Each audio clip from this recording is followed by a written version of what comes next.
ऐसा लगता है कि ब्रायन हुकर अब आज़ाद आदमी है। यहाँ उसे फ्रीपोर्ट बहामास के पुलिस स्टेशन से रिहा होते देखा जा सकता है, पत्नी के विदेश में गायब होने के 1 हफ्ते से ज्यादा समय बाद। ये वीडियो फॉक्स न्यूज के अनुसार है। तो अब क्या होगा? लिनेट हुकर अभी भी लापता हैं। वो असल में बस डिंगी से उछल गई जब हल्की सी आंधी आई थी। करीब 20 से 1 नॉट की हवाएं चली और शायद आधा मील के रिकॉर्ड में शायद डिंगी तक वापस जाने की कोशिश कर रही थी। हर एक चीज फेल हो गई। हम लाइफ जैकेट नहीं पहने हुए थे। ये ब्रायन हुकर हैं जो अपने ही शब्दों में कथित तौर पर अपने दोस्तों को बता रहे हैं कि उनके अनुसार क्या हुआ था इससे पहले कि उन्हें गिरफ्तार किया गया। हमने रिकॉर्डिंग करने वालों से बात की। वे कहते हैं कि ब्रायन की कहानी के कुछ हिस्सों ने पानी में क्या हुआ इस पर और सवाल खड़े कर दिए। हम लॉ एंड क्राइम द्वारा प्रस्तुत ऑन द केस में हैं। मैं क्रिस स्टीवर्ट हूं।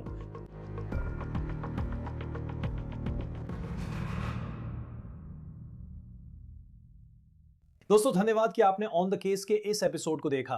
ये कहानी हमारे पार्टनर मॉर्गन एंड मॉर्गन के कारण संभव हुई। ऑन द केस यूट्यूब पे टॉप ट्रू क्राइम शोज में से एक है और मॉर्गन एंड मॉर्गन 35 साल से भी ज्यादा समय से अमेरिका की सबसे बड़ी इंजरी लॉ फर्म है। वे लोगों के लिए लड़ते हैं और अपने क्लाइंट्स के लिए 30 अरब डॉलर से ज्यादा की रिकवरी कर चुके हैं। उनके ट्रैक रिकॉर्ड में देश भर के 100 से अधिक ऑफिसों में 1000 से अधिक वकील मॉर्गन एंड मॉर्गन के साथ जुड़े हैं। ये ऐसा है जैसे आप अपनी लड़ाई के लिए एक मजबूत टीम बना रहे हैं जो क्लाइंट्स को उनका हक दिलाने में पूरी ताकत लगाती है। सभी लॉ फर्म एक जैसी नहीं होती। अगर आप गलत फर्म चुनते हैं तो हो सकता है कि आप शुरुआत से ही हार जाएं। तो अगर कभी आपको चोट लग जाए तो आप मॉर्गन एंड मॉर्गन से संपर्क कर सकते हैं और उनकी फीस तभी लगेगी जब आप केस जीतेंगे। अधिक जानकारी के लिए forthepeople.com/OTC पर जाएं। आप नीचे दिए गए लिंक पर क्लिक कर सकते हैं या अपनी स्क्रीन पर दिख रहे इस QR कोड को स्कैन कर सकते हैं। आज रात ब्रायन हुकर बहामस के पुलिस स्टेशन से बाहर आ रहे हैं, जहां उन्होंने पत्नी की गुमशुदगी के मामले में गिरफ्तारी के बाद वीकेंड बिताया। ये ब्रायन हुकर हैं। उनके वकील उनके साथ फ्रीपोर्ट में पुलिस स्टेशन के सामने हैं। जानकारी फॉक्स न्यूज के अनुसार है, ब्रायन पिछले हफ्ते से पुलिस हिरासत में थे क्योंकि उन्हें अपनी लापता पत्नी लिनेट हुकर की गुमशुदगी की जांच के तहत गिरफ्तार किया गया था। अब अपने वकील के माध्यम से ब्रायन ने कहा है कि वो निर्दोष हैं और लिनेट की गुमशुदगी में कोई गलत काम नहीं हुआ है। उनके वकील टेरल बटलर ने आज रात पत्रकारों से कहा कि पुलिस के पास कोई सबूत नहीं था और उनके पास उनके मुवक्किल को रिहा करने के अलावा कोई विकल्प नहीं था। हम सब परेशान हैं। सच कहूं तो वो इस रिश्ते का सबसे अच्छा हिस्सा थी, आप जानते हैं। और मेरे पास जो है वो सिर्फ विश्वास बनाए रखना है, आप जानते हैं। और ये अविश्वसनीय है। अब वो ब्रायन है अपनी ही बातों में एक दोस्त से फोन पर 4 अप्रैल की रात लिनेट के लापता होने के बाद। अब ये बातचीत कथित तौर पर ब्रायन की गिरफ्तारी से कुछ दिन पहले रिकॉर्ड की गई थी। थोड़ी देर में आप उस जोड़े से सुनेंगे जिन्होंने वो बातचीत रिकॉर्ड की थी। वे उनके दोस्त हैं। हुकर दंपत्ति अपनी नाव सोलमेट पर रहकर दुनिया के खूबसूरत समुद्र तटों तक नौकायन और सोशल मीडिया पर अपनी जिंदगी डॉक्यूमेंट करते हैं। सोमवार सुबह ब्रायन के वकील ने बताया कि पुलिस ने उनसे शनिवार रात लिनेट के साथ हुई घटना पर फिर से पूछताछ के लिए बुलाया है। ये हिरासत के बाद ब्रायन की पुलिस के साथ दूसरी आधिकारिक पूछताछ थी। वकील ने बताया कि पुलिस बिना आरोप ब्रायन को सिर्फ सोमवार रात 7:30 बजे तक ही हिरासत में रख सकती है और वो समय भी निकल गया। ब्रायन को आज शाम बिना किसी आरोप के पुलिस हिरासत से रिहा किया गया। रॉयल बहामास पुलिस ने इस पर बयान जारी किया जिसमें आंशिक रूप से कहा गया कि अभियोजकों ने अनुरोध किया है कि भविष्य की जांच के परिणाम आने तक इस समय कोई आरोप ना लगाया जाए। ये तस्वीरें ब्रायन के दोस्त ने भेजी हैं जिनका कहना है कि ब्रायन ने उस जगह का स्क्रीनशॉट लिया था जहां उसके मुताबिक लिनेट लापता हुई थी। आप देख सकते हैं कि ब्रायन के अनुसार उसकी डिंगी ने वही रास्ता लाल रेखा के साथ लिया था।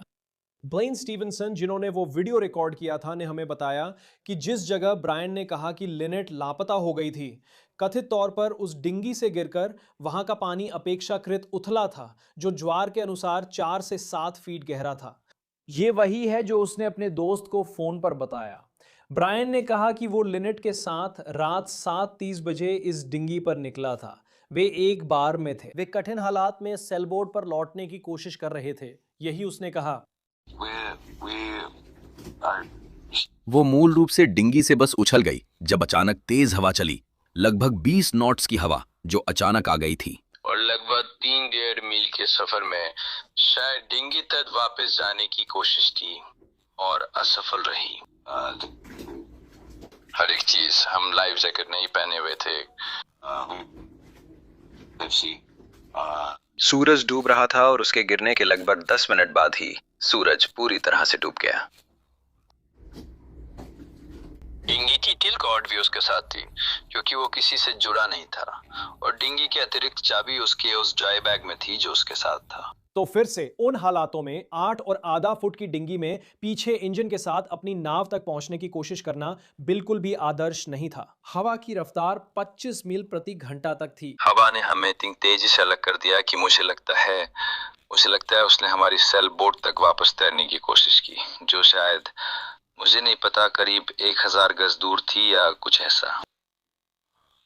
लेकिन लहरें 3 फुट ऊंची थीं और मैं चप्पू लगाने की कोशिश कर रहा था। तभी चप्पू की एक पिन टूट गई और वो पानी में गिर गई, और मैं पूरे समय उसे पुकार रहा था। और मैंने उसे चिल्लाकर बताया कि उसका चप्पू खो गया है, और मैंने लंगर फेंक कर डिंगी को लंगर डाल दिया। और बस, हाँ, मैं चिल्लाया। अब मैं उसे देख नहीं पा रहा था, जान भी अभी तक नहीं निकला था। लहरें अपना काम कर रही थीं। मुझे लगता है मैंने उसे 2 बार देखा। मैंने उसे एक तैरने वाला कुशन फेंका जो हम डिंगी पर बैठने के लिए इस्तेमाल करते थे, आप जानते हैं, ठीक उसी के बाद जब वो पानी में गई। लेकिन मुझे नहीं पता, मैं देख नहीं पाया कि उसे वो मिला या नहीं। हम कुशन को खोज और बचाव टीमों के साथ ढूंढ रहे हैं। हैरानी की बात है कि 2-3 फुट ऊंची लहरों और 25 नॉट की हवा में इंसान कितना छोटा लगता है। 1 घंटे पुकारने पर भी उसकी आवाज नहीं सुन पाए। और एक पावर बोट वहां से गुजरी और मैंने अपने फोन की टॉर्च से इशारा किया। वे इतनी तेजी से गुजर रहे थे कि उन्होंने देखा भी नहीं। और फिर उसके ठीक पीछे एक और बोट आई लगभग 5 मिनट बाद, और तब तक मैंने फ्लेयर्स पकड़ लिए थे। मेरे पास 2 फ्लेयर्स थे, और मुझे लगता है उन्होंने फ्लेयर्स नहीं देखे। और उसके बाद मुझे समझ नहीं आ रहा था कि क्या करूं। मैं बेसिकली जब तक मैंने एंकर सेट किया तब तक मैं शायद उससे 1/4 से आधा मील दूर था, और उस समय मैं कुछ करीब था जिस पर कुछ घर थे, और मैंने तय किया कि मुझे मदद लेने जाना होगा। लेकिन मैं एक चप्पू के साथ उस द्वीप तक नहीं पहुंच सका, और ज्वार मुझे सीधे बहा ले गया, पहले घर और फिर दूसरे घर तक। और मैं कई घंटों तक बहता रहा जब तक कि मैं लगभग 4 मील दूर मार्श द्वीपों पर पहुंच गया। और इसी तरह मैं खूबसूरत झाड़ियों के बीच से गुजरा और अंत में एक मरीना या बोटयार्ड पहुंचा। सिक्योरिटी गार्ड और पुलिस वाले वहां पहुंचे। जैसे पुलिस सुबह 4 बजे पहुंची, लेकिन उनकी तलाशी 4:30 बजे हुई, और हमें 5 बजे तक बाहर नहीं निकाला गया। और तब तक वो 8 घंटे से पानी में थी, और आधी रात तक मैं पहले ही घबरा चुका था, क्योंकि मुझे लेने कोई नहीं आ रहा था। अगर कोई मुझे लेने नहीं आ रहा था तो मतलब किसी को चोट नहीं लगी थी। चप्पू चलाया और कोई रास्ता नहीं था। मैंने बोट यार्ड के पास द्वीप के करीब पहुंचने की कोशिश की। वो अच्छी तरह बना था। अब सुनिए, गिरफ्तारी से पहले पुलिस उस पर नजर रख रही हो सकती थी। इस बारे में ब्रायन ने कथित तौर पर क्या कहा? पुलिस वाले जाहिर है इस वक्त मेरी पूरी तरह से जांच कर रहे हैं, तो वे आए और टिंगी को बांध दिया। मुझे आज ये टिंगी वापस मिली है, और मैंने नाव को उस जगह से वापस बंदरगाह में ले आया जहां नाव लंगर डाले खड़ी थी। तो अब मुझे कुछ स्विच लगाने होंगे ताकि मैं अकेले ही उसे वापस वहां ले जा सकूं और अपनी खुद की तलाश कर सकूं, लेकिन मैं उसे उधार नहीं ले सकता। हाँ, कि ये एक कहानी है, लेकिन हमारे पास कोस्ट गार्ड है, hope town search and rescue है, बहामिन डिफेंस फोर्स आज और कल दोनों दिन बाहर थी, तो कल भी वही होगा। और फिर मुझे बस पता नहीं है। मुझे नहीं पता, शायद ये कल ही होना चाहिए। मुझे लगता है कि जब मौसम आएगा तो शायद वे तलाशी रोक देंगे। हम उस व्यक्ति से बात करेंगे जिसने बातचीत रिकॉर्ड की थी और जानेंगे क्यों वो कहता है कि नाव चलाने वालों को इसकी कुछ बातें सही नहीं लगती हैं। आज उन्होंने पूछा, पुलिस ने फोन कर बहामास में कितने दिन रुकूंगा पूछा। मुझे अपनी पत्नी वापस मिल गई और यही मेरा लक्ष्य है। मैंने वो सब कुछ रद्द कर दिया जिसके लिए हम घर वापस जा रहे थे, और अब मैं अपना वीजा नवीनीकृत करूंगा और यही रहूंगा। मैं आपको इसकी जानकारी देता रहूंगा। हाँ, मेरा मतलब है, दिन में मैं खुद को बहुत संभाले रखता था क्योंकि वो बहुत मजबूत है। मेरा मतलब है वो नियमित रूप से तैरती है, कोई एथलीट वगैरह नहीं है, लेकिन बहुत दृढ़ निश्चयी है। और वो फ्लेयर पिस्टल की तरफ बढ़ रही थी जिसे मैंने एक स्पॉन्सन से नीचे की ओर स्टर्न की तरफ सरका दिया था। और मैंने डिंगी के ऊपर से कई बार पानी निकाला। मुझे लगभग 5 या 6 बार पानी निकालना पड़ा। कॉकपिट से भी पानी निकालना पड़ा, लेकिन अंदर भी भीग गया था। और इसलिए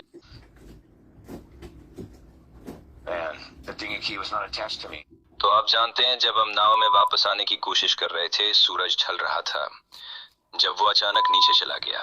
वो एक मैग्नेट वाली चाबी थी। हमने ब्लैन और मार्नेट स्टीवनसन से बात की जिन्होंने अपनी बातचीत रिकॉर्ड की थी। उन्होंने ब्रायन की गिरफ्तारी से पहले उसके साथ हुई अपनी बातचीत रिकॉर्ड की थी। वे हुकर दंपति को बोटिंग कम्युनिटी के जरिए जानते थे। ये हमारी बातचीत है।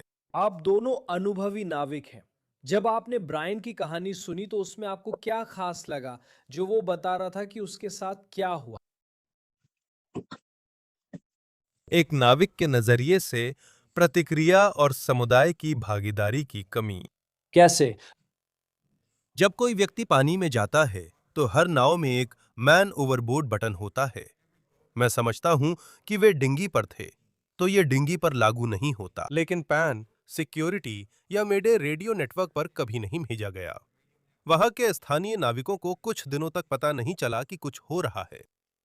कोई व्यक्ति पानी में गिरने की स्थिति नहीं थी। अगर कोई व्यक्ति पानी में गिरता है और बच जाता है या नाव या खोज बचाव दल तक पहुंचता है तो वे रेडियो पर सिक्योरिटी संदेश भेजते हैं और इससे हर व्यक्ति अपनी डिंगी के साथ उस दल का हिस्सा बन जाता है। क्योंकि मुझे पता है वो कहते हैं कि लिनेट डिंगी से पानी में गिर गई थी और फिर पानी की धारा की वजह से वे अलग हो गए थे। वो अपनी दिशा में गया, मार्श हार्बर की ओर बढ़ा और फिर वो कहता है उसने उसे फिर नहीं देखा। ऐसी कौन सी बातें हैं जो आपने ब्रायन से बात करके पानी में गिरने पर समझी? जैसे उस समय क्या किया जा सकता था उस उपकरण के आधार पर जो आपके हिसाब से उसके पास था? मेरे बोटिंग अनुभव से मैं शुरू में ही यह कहना चाहता हूं और कृपया इसमें शामिल करें कि हर स्थिति अलग होती है। सिर्फ इसलिए कि आपके पास धाराओं, हवाओं और लहरों का डेटा है, इसका मतलब यह नहीं है कि उस समय पानी के उस हिस्से में क्या हो रहा था। हम सब जानते हैं, है ना? मैं ऐसा नहीं कर सकता। मैं पीछे बैठकर सलाह नहीं दे सकता। हालांकि उसके पास एक लंगर था। वह ऑडियो में कहता है कि उसके पास सीट के नीचे कोस्ट गार्ड द्वारा अनिवार्य 2 लाइफ जैकेटें थीं। उसके पास एक सेल फोन था। अ, वो पानी उथला है। उस रात धारा और हवा बहुत तेज थी। धारा ऊंचे ज्वार की ओर जा रही थी। मुझे लगता है कि बहुत सी चीजें हैं जो मैं अलग तरीके से कर सकता था, लेकिन अब यह सब पीछे से सलाह देने जैसा है। बिल्कुल, और जाहिर है वो ही अकेला था। आप जानते हैं लिनेट वहां थी और वो भी वहां था, और फिर हमने बाकी गवाहों से ज्यादा कुछ नहीं सुना है। वो ऑडियो में कहता है कि उसने 2 फ्लेयर्स छोड़े। वो तो मैं उसी के बारे में पूछने वाला था। उसने मुझसे कहा कि उसने 2 फ्लेयर्स छोड़े थे। उस बात ने मुझे तुरंत नाविकों के एक नेटवर्क से यह पता लगाने में लगा दिया कि फ्लेयर्स किसने देखे थे। हम इसे हल्के में नहीं लेते। अगर आप फ्लेयर देखते हैं तो सब रेडियो चालू कर एक दूसरे से संपर्क करते हैं और उसी जगह जाते हैं जहां फ्लेयर छोड़ा गया था। यह वैसा है जैसे पार्क में किसी बच्चे को बचाओ चिल्लाते सुनना। अब बहामा न्यूज कहती है कि कोई फ्लेयर नहीं छोड़ा गया। आपने कहा था उसके पास फ्लेयर गन थी। उसने 2 फ्लेयर चलाई। जहां वे थे और लिनेट के पानी में गिरने की बात से मुझे पता चला कि वे सोलमेट की ओर लौटने की कोशिश कर रहे थे जो मूरिंग पर था। आपको क्या लगता है वे सोलमेट जहां था वहां से कितनी दूरी पे थे? चार्ट्स के अनुसार जहां उसने नो फॉरेन लैंड पर अपना पिन लगाया है और जो उसने मेरे साथ शेयर किए गए नेवियोनिक्स मैप से मेल खाता है, वो आधे नॉट से भी कम दूरी पर थे। उनकी बोट से 1 नॉट की दूरी पर, यानी आधे मील से भी कम। रिकॉर्डिंग में उन्होंने कहा था कि उन्हें लगता है कि जिस बोट से वो पानी में गिरे थे, वो उनकी बोट से करीब 1000 गज दूर थी। मुझे पता है वहां एक मूरिंग यार्ड है जहां सोलमेट बोट है, लेकिन जहां वो थे वहां अगर आप आधे नॉट जितना भी बाहर हो तब भी आप खुले पानी में नहीं होते, और अगर कोई फ्लेयर छोड़े तो वो इतनी दूर नहीं होगी कि कोई देख ना सके। सही है। सही है। अगर आप उस इलाके के चार्ट्स देखें और खास तौर पर उस जगह को देखें, तो उसे शेल्फ कहा जाता है। वो एक सुरक्षित एंकरिंग जगह है। एक सुरक्षित बंदरगाह। इसे सुरक्षित बंदरगाह बताया गया है। हाँ, मुझे याद है हम पहले स्टारलिंक की बात कर रहे थे, जो दुनिया के दूर दराज हिस्सों में भी बढ़िया कनेक्शन देता है। कई नाविकों के पास भी ये है। आपको क्या खास लगता है? मुझे पता है उसने कहा था कि उसके पास एक मोबाइल फोन था जिसे उसने रोशनी के लिए इस्तेमाल किया। आपको इस बात में क्या खास लगता है कि उसके पास एक मोबाइल फोन था और उसकी नाव पर स्टारलिंक लगा हुआ था? स्टारलिंक। मुझे शक है, पर मुझे अच्छा नहीं लगता कि कुछ दिनों में हमारा स्टारलिंक किनारे से भी पकड़ा जा सकता है। कुछ समय तक इसे बिना पासवर्ड रखा था। मेरी पत्नी कुछ करने की कोशिश कर रही थी, लेकिन कनेक्शन बहुत धीमा था। हम अपने नेटवर्क पर गए और हमने देखा कि समुद्र तट पर 26 लोग हमारे स्टारलिंक का उपयोग कर रहे थे। तो अच्छे हालात में इसकी रेंज काफी दूर तक जा सकती है। वे खराब मौसम का जिक्र कर रहे हैं, जिससे सैटेलाइट कनेक्शन सीमित हो सकता है और उसकी रेंज भी घट सकती है। लेकिन मुझे उम्मीद है कि अगर कुछ भी सीखा हो, तो वो ये है कि हर फोन, चाहे उसमें सिम कार्ड हो या ना हो, इमरजेंसी कॉल करने की सुविधा देता है।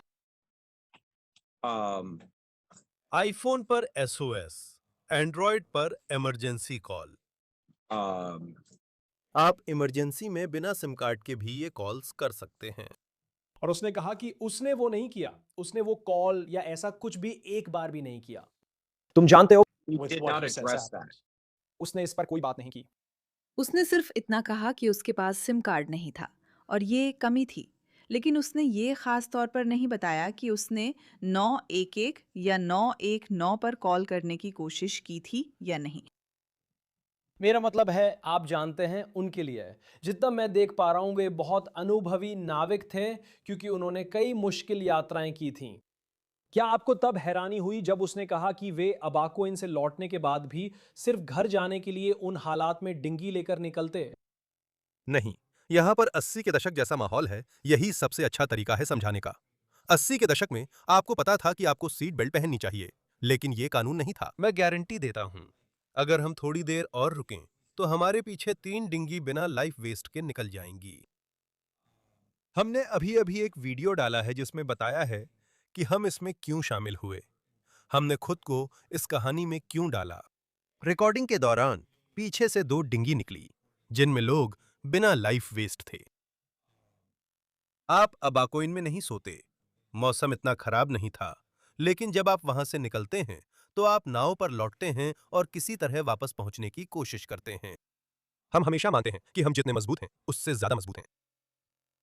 और अगर आप इसे जमीन से भी जोड़ें, जैसे कि आप अपनी पत्नी को डिनर पर ले जाते हैं और मौसम अच्छा और धूप वाला होता है, लेकिन जब आप बाहर निकलते हैं तो तेज बर्फबारी या मूसलाधार बारिश हो रही होती है, आप सिर्फ रेस्टोरेंट में ही नहीं रुकेंगे, आप घर ही जाएंगे। हाँ, हालात शायद सबसे अच्छे ना हों। आपने शायद इसकी उम्मीद नहीं की थी, लेकिन आपको घर तो जाना ही है। तो मतलब जब तक कि कोई तूफान ना हो जिसमें मैं किसी से बाहर रहने की उम्मीद नहीं करूंगी, आप बस घर जाएंगे और उम्मीद करेंगे कि सब ठीक हो जाएगा। मुझे पता है कि आपने ब्रायन के साथ बातचीत रिकॉर्ड की थी। उसके कहने के बाद कि लिनेट पानी में गई थी, आपने असल में उससे कितनी जल्दी संपर्क किया और वो बातचीत की जो हमने सुनी है? सोमवार रात 10:05 बजे। और उस बातचीत के किस मोड़ पर, या कहे कि आपने उससे बात करते हुए क्यों सोचा कि आपको इसे रिकॉर्ड करना चाहिए और जो कुछ भी वो कह रहा था उसे दस्तावेज करना चाहिए? मदद करने के लिए हमारी स्थिति से देखें तो हमारा दोस्त लापता है। उसके पति 26 घंटे से जागे हैं और एक भयानक तूफान झेला है। वे जो जानते हैं बताने की कोशिश कर रहे हैं। मैं आपको यही दिखाता हूं। उस रात वाला व्हाइट बोर्ड हमारे पास अब भी है। वो सब गिनाने लगे और मैं व्हाइट बोर्ड पर जगहें लिख रहा था। और आप नहीं चाहेंगे कि कोई जो त्रासदी से गुजर रहा है उसे अपनी कहानी 2 या 3 बार फिर से सुनानी पड़े। तो हमने इसे रिकॉर्ड करना शुरू कर दिया ताकि हम उन जगहों के नाम सही सही जान सकें जिनके बारे में वो बात कर रहे थे। और अगर आप ऑडियो को पूरा सुने तो उसके खत्म होने तक मैं उसके बताए हुए स्थान नोट कर चुका था और मैं उसे ज्वार और धाराओं के आधार पर खोज पैटर्न दे रहा था जो मैं ढूंढ सकता था। और वो था मेरा लक्ष्य उसकी मदद करना जारी रखना था क्योंकि मैं वापस जाना चाहता था और हम रिकॉर्ड कर रहे थे क्योंकि हम वापस जाकर सुनना चाहते थे। जगह का नक्शा बनाना और उसकी व्हाट्सएप ग्रुप में शामिल होने में मदद करना और खोज और बचाव का समन्वय करने में मदद करना। जैसे कि ठीक है, इस द्वीप की तलाशी ली जा चुकी है। हम अभी भी यही चाहते हैं क्योंकि हमें नहीं पता किन द्वीपों की तलाशी हुई है और नाविकों को मदद के लिए कैसे भेजें। मैं समझता हूं कि अधिकांश लोग उम्मीद छोड़ चुके हैं और मानते हैं कि यह स्थिति खत्म हो चुकी है। लेकिन हर साल हमें किसी ऐसे व्यक्ति की कहानी मिलती है जो बेहद मुश्किल हालातों के बावजूद बच निकलता है। अगर कोई इन हालातों से निकल सकता है तो वो लिनेट ही होगी। तो अभी उस इलाके में नाविक हैं जो द्वीपों की तलाश कर सकते हैं। और जानकारी के लिए हम अपनी नाव से कभी अबाकोस नहीं गए हैं, तो जब वो इन जगहों के नाम ले रहे हैं हमें ठीक से पता नहीं है कि वो कहाँ हैं। फिर भी उनसे और जानकारी लेने की कोशिश कर रहे थे, जैसे वो कहाँ है, इसलिए रिकॉर्ड करना आसान था। तो फिर हम वापस जाके उन जगहों को देख सकते थे और जैसे उन्होंने कहा उसे मैप कर सकते थे और पता लगा सकते थे कि वो जगहें कहाँ हैं और मदद करने के सबसे अच्छे तरीके क्या हैं। ये शादी बचाने वाला भी है। तो अब वो ये नहीं कह रही हैं कि मुझे लगा उन्होंने ये कहा और मैं ये नहीं कह रहा हूं कि मुझे लगा उन्होंने वो कहा। जब किसी की जान दांव पर लगी हो तब नहीं। जैसे कि था वही रिकॉर्डिंग का मकसद था। और मुझे पता है कि मीडिया के नज़रिए से उनके रिश्ते पर बहुत ध्यान दिया गया है, आपराधिक जांच पर भी काफ़ी ध्यान गया है। ये लगातार चल रहा है, जैसा कि आपकी समझ और नाविकों से बात करने पर पता चलता है जब बात लीनेट को खोजने की आती है, क्योंकि हमें सच में नहीं पता कि क्या हुआ था, हमें नहीं पता। मुझे पता है कि उन्होंने कहा था कि आखिरी बार जब उन्होंने उन्हें देखा था तो वो तैर रही थी, और फिर उसके बाद हमें नहीं पता कि वो कहाँ गई या वहाँ क्या हुआ। आपकी समझ से बहामास में लोगों से इस वक्त कैसी खोजबीन चल रही है, ये सुनने को मिल रहा है, ताकि कहानी के उस हिस्से का पता चल सके। मुझे संदेह करने का कोई कारण नहीं कि बहामास अपना सर्वश्रेष्ठ काम नहीं कर रहा। वैसे भी पुलिस का काम नहीं कि वे हमें अपने कार्यों की जानकारी दें। ठीक है, तो मैं एक दोस्त के तौर पर जानकारी ना मिलने से परेशान हूं। मुझे फर्क नहीं पड़ता कि आप ब्रायन की कहानी मानते हैं या नहीं। बस एक रास्ता चुनें, उस पर टिके रहें और जिस द्वीप को आप सही समझते हैं वहां खोज करें। अगर आपको लगता है कि ब्रायन की कहानी में दम है तो आप देख सकते हैं कि नक्शों से देख सकते हैं कि वो कहां पानी में उतरी थी। आप देख सकते हैं कि ज्वार कहां गया है। चलो वे द्वीप देखें जहां वह बह सकती थी। अगर ब्रायन की कहानी पर शक है तो उसकी AIS और नो फॉरेन लैंड चेक करो। पता करो कि जहां तक हम बता सकते हैं 1 अप्रैल को स्पेनोस में उसे आखिरी बार देखे जाने के बाद से वे कहां थे, वहीं से तलाश शुरू करो और मदद करो। ठीक है, अगर आप उस इलाके में हैं तो अपनी छुट्टी में से आधा घंटा निकालें और समुद्र तक पर चलें। हमारा सबसे बड़ा डर है कि लिनेट मिलने तक बहुत देर हो जाएगी, लेकिन जब वो किनारे पहुंची थी तो जिंदा थी, जबकि सबने उम्मीद खो दी थी। मुझे पता है आपने 1 अप्रैल के बारे में बात की थी, क्योंकि मैंने कॉल किया था। हमने एबाकॉस इन में कॉल किया था और वे हमसे इस मामले से जुड़ी किसी भी बात पर बात नहीं करेंगे।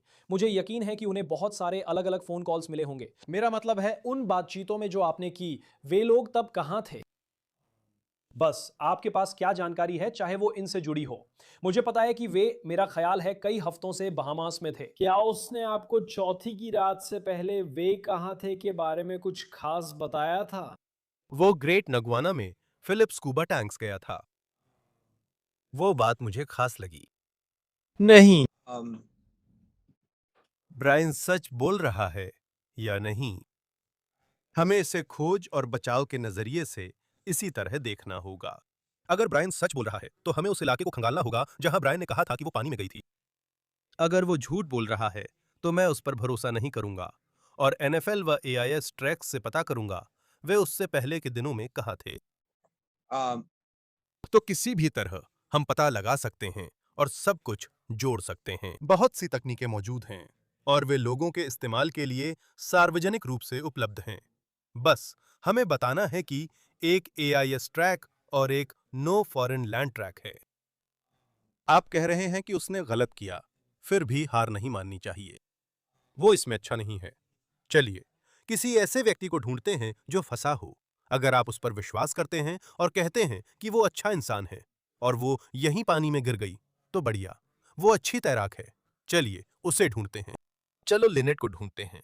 हम 10 साल तक अटकलें लगा सकते हैं और मुकदमेबाजी कर सकते हैं। अभी पानी में एक व्यक्ति लापता है, लेकिन हम उनके रिश्ते पर ध्यान दे रहे हैं कि वह खराब था या नहीं। जहां तक इंजन की बात है, मुझे पता है कि ये लगभग 8.5 फुट की डिंगी पर एक आउटबोर्ड इंजन था। कई लोगों के मन में चाबी को लेकर सवाल हैं और मुझे नहीं पता कि ये अलग अलग मॉडल पर निर्भर करता है या नहीं। अगर आपको उस मॉडल के बारे में पता है तो आपने फ़ोन कॉल में उस पर थोड़ा बात किया था। क्या आपको चाबियों के बारे में, या जब वो कथित तौर पर पानी में गई थी तो चाबियां भी उसके साथ गई थी, इस बारे में कुछ अजीब लगता है? और ये कैसे संभव हुआ होगा? हाँ, ये 3 हॉर्स पावर की इलेक्ट्रिक मोटर है। बहुत छोटी है, लेकिन उनकी मोटर के ऊपर जो मैग्नेट है, वो उनकी मोटर के ऊपर ही बैठा रहता है। उस नाव पर कोई भी हंगामा, चाहे वो गलती से हो या जानबूझकर, आसानी से मैग्नेट को गिरा सकता है। अगर कोई तेज लहर लिनेट को पानी में फेंक दे, तो शायद मैग्नेट भी इंजन से गिर जाए। ये एक सामान्य आउटबोर्ड नहीं है, ये एक मैग्नेट है। यही से शुरुआत होती है। ये कार की इग्निशन चाबी जैसा नहीं, सिर्फ एक मैग्नेट है जो ऊपर लगता है। मान लीजिए उन्हें बहुत खराब पानी मिला, फिर भी वो उससे वैसे जुड़ी नहीं होती जैसे जेट स्की में किसी की कलाई में चाबी बंधी होती है। ये उस इंजन के साथ वाली स्थिति जैसी नहीं होती, क्योंकि मुझे पता है उसने ये भी बताया था कि उसके साथ एक ड्राई बैग था जो उसके अनुसार पानी में गिर गया था। क्या उस बारे में कुछ है? क्योंकि ऐसा लगता है कि जिस लंगर क्षेत्र के आसपास वे थे, वहां वो सबूत अब तक नहीं मिला है। जहां तक पता है वो नहीं मिला। लेकिन फिर भी मेरा मतलब है, हम सेंट मार्टिन में हैं और पुलिस ने इस मामले में बहुत चुप्पी साध रखी है, जिसकी मैं आलोचना नहीं कर रही हूँ। ये उनकी जांच है। ये अच्छी संभावना है कि उनके पास वो है, हमें नहीं पता। जहां तक बात है कि क्या ये अजीब है कि उसके ड्राई बैग में एक अतिरिक्त डिंगी की चाबी हो, मेरे अनुभव में फिर से कहूंगी हर कोई अलग होता है। मेरे पास भी एक अतिरिक्त चाबी है जो मैं फैनी पैक में रखती हूँ। तो मेरे लिए ये इतना अजीब नहीं है कि उसके पास शायद एक और चाबी हो सकती है। मुझे आज ही पता चला कि उसके पास चाबी थी। ये अजीब नहीं है। सही है, मुझे नहीं पता था। हरी ड्राई बैग। मैं बताना चाहता हूं कि ये लाइम ग्रीन ड्राई बैग है। वो एक उदाहरण ला रहा है। यही आकार है। ठीक यह सही है। यदि यह मिले तो अधिकारियों को बताएं। उसकी वाली तो चमकीले हरे रंग की है, हमारी पीली है। ठीक है। ये लाइम ग्रीन है। ये लपेटा हुआ होगा। अगर यह लपेटा हो तो वाटरप्रूफ होता है, इसलिए इसे ड्राई बैग कहते हैं। यह हवा को रोक कर रखेगा और तैरता रहेगा।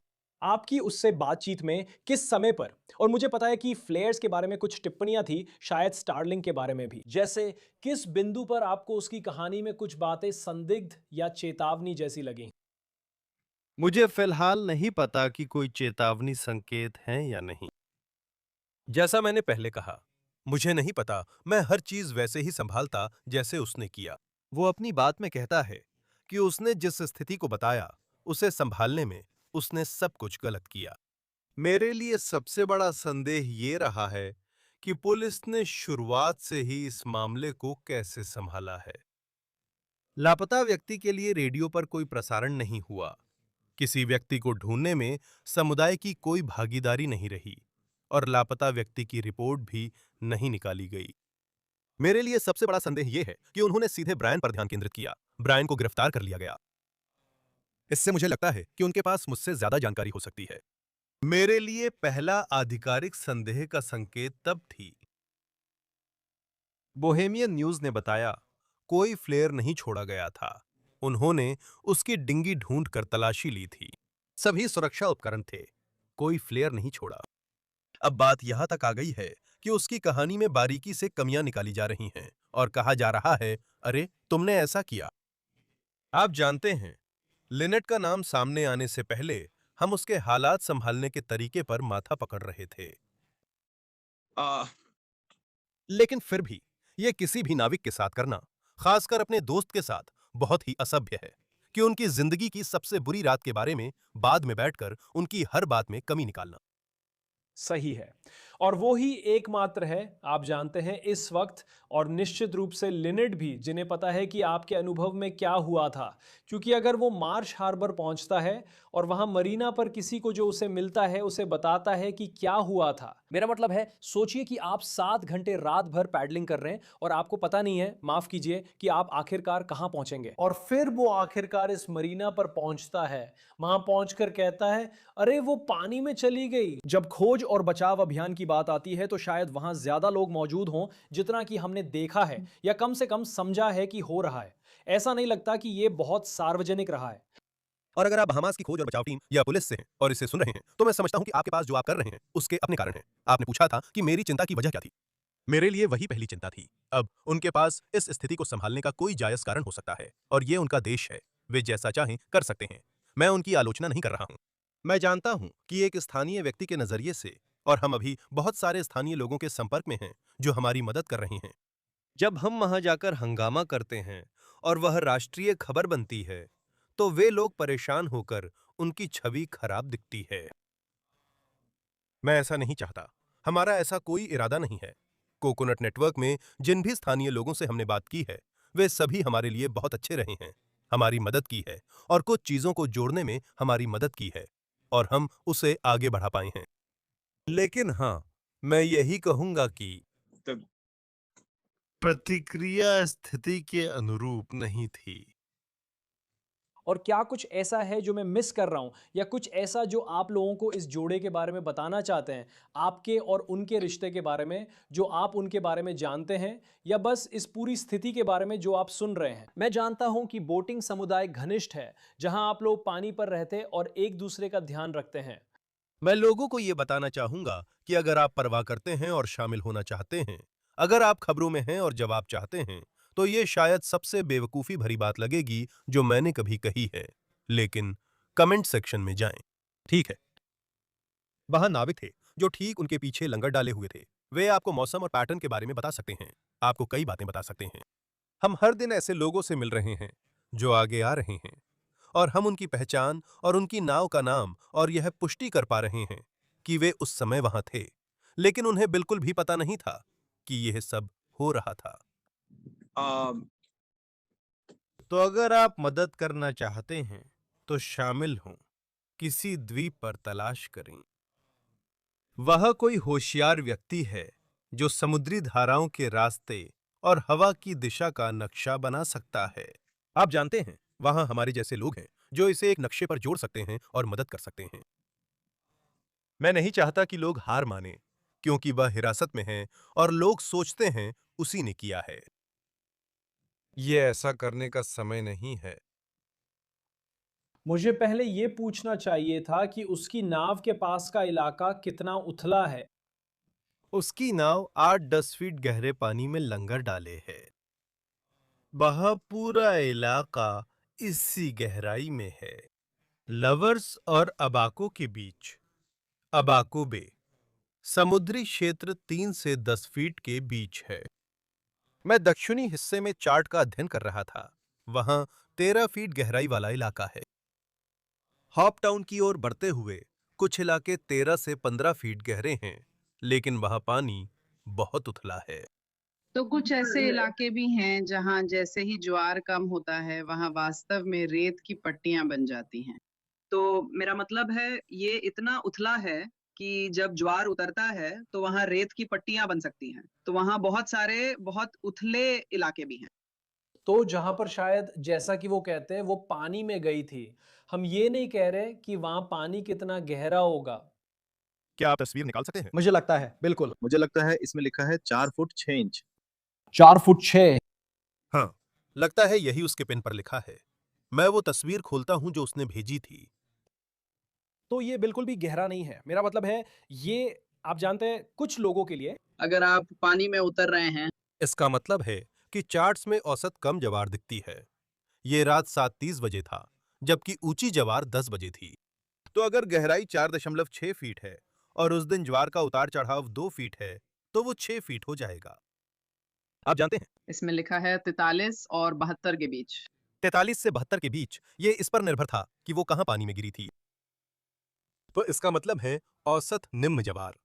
तो उन नंबरों में 1.6 जोड़ो, क्योंकि उस रात ज्वार का उतार चढ़ाव इतना ही था। फिर भी आप जानते हैं वे 18 से 20 नॉट की हवाओं का सामना कर रहे थे। आप जानते हैं वो फिर भी, मेरा मतलब है तैराकी के लिए बहुत कठिन स्थिति है, लेकिन मेरा मतलब है वो लगती हैं कि बहुत फिट थीं और पानी में अच्छी तैराक थीं। मेरा मतलब है मैं उस स्थिति में उफनते पानी से कोई कैसे निपटता, इस पर बाहर बैठकर राय नहीं दे सकता। लेकिन मुझे लगता है कि आपको ये अलग लगता है कि आप जानते हैं कुछ लोग जब इस कहानी को ऊपरी तौर पर देखते हैं तो वे सोच सकते हैं कि ये शायद 7 फीट से भी ज्यादा गहरा हो सकता था। नाव की दुनिया में मेरा मतलब है, अगर आप जमीन पर हैं, अगर आप जमीन पर रहने वाले इंसान हैं, तो आप गहराई को बहुत गहरा मानते हैं अगर वो आपके सिर से ऊपर है ना? जैसे स्विमिंग पूल का डीप एंड। यहां 20 फीट से कम गहराई को उथला माना जाता है। ठीक है। जमीन के पास होना हमारे लिए उथला और सुरक्षित लगता है। अगर आप पूछे क्या खास है, तो हाँ, हम सब कभी ना कभी ईंधन खत्म होने की स्थिति में फंसे हैं, खासकर वो अपनी इलेक्ट्रिक नाव के साथ। मुझे यकीन है कि उसके साथ पहले भी ऐसा हुआ है कि उसकी बैटरी में जितनी पावर बची थी, उसने उसका गलत अंदाजा लगाया और पावर खत्म हो गई। मुझे लगता है उसने वो नाव कई बार चलाई है। जैसे उसने बताया कि अलगाव हुआ, और जिस रफ्तार से हुआ उसे मैं दोहरा नहीं सकता, लेकिन उस रात उन हालातों में मैं नहीं था। बिल्कुल। और फिर क्या कुछ है, मुझे पता है मैंने पूछा था कि क्या मैंने कुछ मिस कर दिया, लेकिन आप लोगों ने उन्हें जाना है और अब आप इस स्थिति में हैं जहां ये इतनी बड़ी खबर है और जाहिर है कि लिनेट कहां है, इसे लेकर चिंता है। जब हम रिकॉर्ड कर रहे हैं, ब्रायन अब भी हिरासत में है। ये सब आपके लिए कैसा अनुभव रहा? मेरे लिए मैं कहूंगी कि ये बहुत ही निराशाजनक है, इस मायने में कि मुझे नहीं पता। अगर इस स्थिति से कुछ सीखा जा सकता है तो वो ये है कि लोगों को तुरंत जज करना सही नहीं है। फिर से जब मैं कमेंट्स देखती हूँ तो कोई कहता है ओ वो दोषी है, कोई कहता है वो दोषी नहीं है। मैं उस पर विश्वास करती हूँ, मैं उस पर विश्वास नहीं करती। उन्हें लाइफ जैकेट पहननी चाहिए थी। अच्छा, डिंगी की चाबी क्या होती है? ओ, आप डिंगी बिना चाबी के भी चला सकते हैं। जानती हो ये सारी बातें, जैसे कि ये किसी काम की बातें नहीं है। और अगर लोग इस पे ज्यादा ध्यान देने लगते कि अलग-अलग द्वीपों की तलाश कैसे करें, या ये भी जान पाते कि ये सब हो रहा है और एक दूसरे से संवाद करते। मुझे लगता है कि इससे बेहतर नतीजे जल्दी मिल सकते थे, बजाय इसके कि 2005 में एक कोर्ट केस की चिंता की जाती। तो एंड लोग हमें एक्सपर्ट्स कहते हैं, लेकिन मैं खुद को ऐसा महसूस नहीं करता। लेकिन शायद उन द्वीपों पर अभी उनकी नावों पर करीब 600 लोग हैं। हाँ, और मुझे लगता है कि हर कोई बस इसी पे ध्यान दे रहा था कि ओ हमारे पास ये कोर्ट डॉक्यूमेंट है, या फिर आप इसके बारे में क्या सोचती हैं? क्या आपको लगता है वो दोषी है या नहीं? उस समय सोमवार या रविवार की सुबह जब ये रिपोर्ट हुआ था, तब ये फोकस नहीं होना चाहिए था। एक जज और जूरी इस सब की समीक्षा करेंगे। नेटफ्लिक्स पर डॉक्यूमेंट्री भी बनेगी, लेकिन ये सब बाद में होगा। अभी ये जरूरी नहीं। उसने देखा कि सब खत्म हो जाता है, और जितने संसाधन अदालत के बाहर उसका इंतजार करने में खर्च हो रहे हैं, वही संसाधन द्वीपों की तलाशी में लगाए जा सकते थे, है ना? हाँ। अगर समाचार चैनल, एंकर, मीडिया संस्थान या रिपोर्टर, आप इसे जैसे भी कहना चाहें, पैसे खर्च करके लोगों को वहां भेज रहे हैं ताकि वे घंटों तक अदालत के बाहर खड़े रहें, आप कुछ और लोगों को क्यों नहीं भेजते और उनसे सचमुच तलाश क्यों नहीं करवाते? अगर आप वह प्रसारक होते जिसने उसे ढूंढ लिया होता, तो यह वाकई एक शानदार खबर होती। हाँ, खैर, आप दोनों का धन्यवाद। ऐसा नहीं होता है। आप पूछते हैं कि हमें क्या परेशान करता है। वो है हमारे दोस्त के साथ इसे अपनी आंखों के सामने काम करते देखना। नहीं, मैं नहीं कर सकता, मैं इसे सुन रहा हूँ। हाँ, मेरा मतलब। मुझे लगता है हम सब कह सकते हैं, ओह मीडिया गिद्धों की तरह है। कम से कम गिद्धों को एक लाश मिलती है। मेरा मतलब है, मुझे लगता है ये एक अच्छा मुद्दा है, क्योंकि मुझे भी लगता है, जैसा कि आपने पहले कहा था, कि हमें नहीं पता उसके साथ क्या हुआ। और फिर आप सोचेंगे, जैसे ही अलर्ट जारी होता है कि वो लापता है, और चाहे वो जहाज से गिर गई हो, और ब्रायन की कहानी के बारे में आपकी बात पर सच हो या नहीं। आप जानते हैं, इस बात पर ज्यादा ध्यान नहीं दिया गया है कि वो कहाँ है। आप जानते हैं, बहामास में उस व्यक्ति के संदर्भ में यही हमें पता है। एक व्यक्ति के पास एक कहानी है जिसे 50% लोग नहीं मानते। जाओ और इस लापता व्यक्ति को ढूंढो। क्या? और अगर पूछना ठीक है तो मेरा मतलब है, मुझे पता है कि आप उन्हें बोटिंग कम्युनिटी के जरिए जानते थे। मतलब क्या आप बता सकते हैं कि वे कैसे थे, या उनके बारे में कुछ ऐसा जो आप साझा कर सके कि वे इंसान के तौर पर कैसे थे? लाइमेट बहुत क्रिएटिव हैं। वो बहुत मजाकिया, हाजिर जवाब और दृढ़ निश्चयी हैं। हमने सिलाई के बारे में बहुत बातें की थी। यकीन मानिए या नहीं, नाव पे करने के लिए सिलाई के बहुत सारे प्रोजेक्ट्स होते हैं, चाहे वो पाल हो या सेल कवर या विंडो कवर। बहुत सारी कुकिंग रेसिपीज भी होती हैं, और वो कुल मिला के बहुत मजेदार इंसान थी। वे लोग बहुत उदार थे। कुछ बार ऐसा हुआ जब हम नाविकों के रूप में, हम में से बहुतों के पास कार नहीं होती थी। और वे इतने दयालु थे कि एक बार उन्होंने हमें अपनी कार उधार दे दी ताकि हम आसानी से अपने काम निपटा सकें। तो हाँ, हमें स्कूबा टैंक खरीदने थे, और आखिरकार उन्होंने भी स्कूबा टैंक खरीद लिए।